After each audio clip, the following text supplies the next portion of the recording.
Hello, my fellow comic book collectors.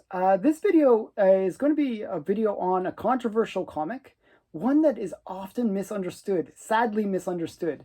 And it's this one right here. Actually, it's really funny. This comic, Hansi, it's just Hansi, the girl who loved the swastika. Okay?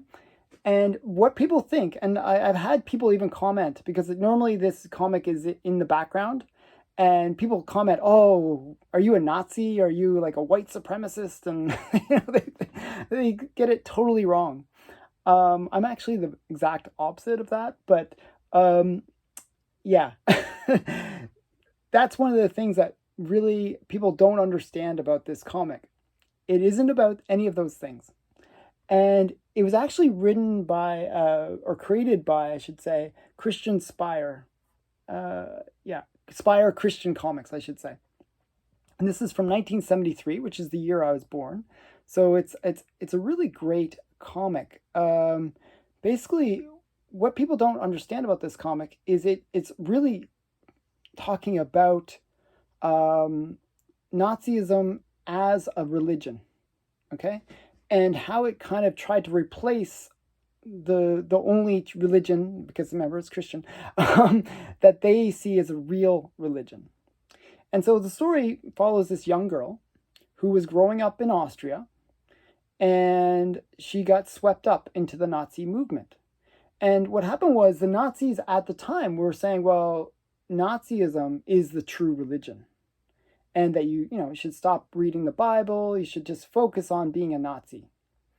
And she got swept away. She thought, oh, this is a really great movement. It's so, it's revealing all these interesting things. And she thought it was a, really great thing. But it took her away from her spirituality, and it took her away from being a true Christian. And when atrocities happened, they happened because of that. Because people had lost their way, that they had sort of moved away from Christian roots, and they became these, sort of Nazi, murderous people. And it's because they lost their spiritual background.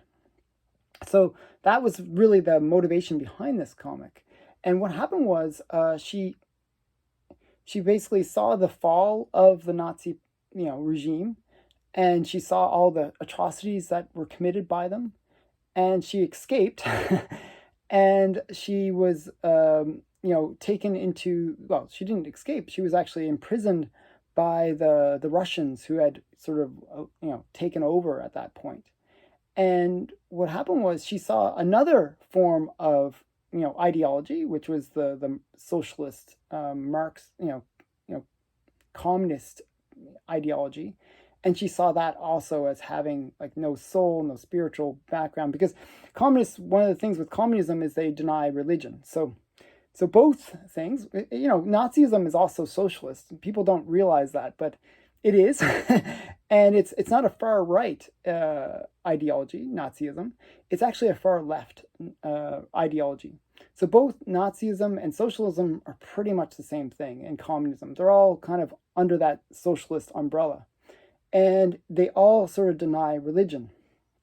So you got to remember that this is written by a Christian company, and they're going to, give it that focus on the fact that it's removing the spiritual, center, the moral compass that we need to be good people. So she saw that, and she escaped a couple times to get to America. And when she got to America, she basically spoke out against, these racist and bad ideologies that take away people from their religion and that moral compass that they need. So really, it's that whole spiritual journey that this girl goes through, from being a young Christian girl to being a Nazi, to experiencing all these hardships. And she really comes back and, refines her religion, and she speaks out against these bad ideologies. So that's really what the book is about. So it's about how we can, lose our way and fall in love with the Nazi, with this kind of swastika or some kind of ideology that is that is taking us away from our spiritual backgrounds, and we can lose our spiritual focus and our moral compass as a result, and we do bad things. But when we sort of remain true to our faith, and I'm speaking purely from a religious point of view because that's what this is about. When we remain true to our faith, we don't do those kind of horrible things. We focus on helping others and being kind and all these things where we actually look after our fellow humans.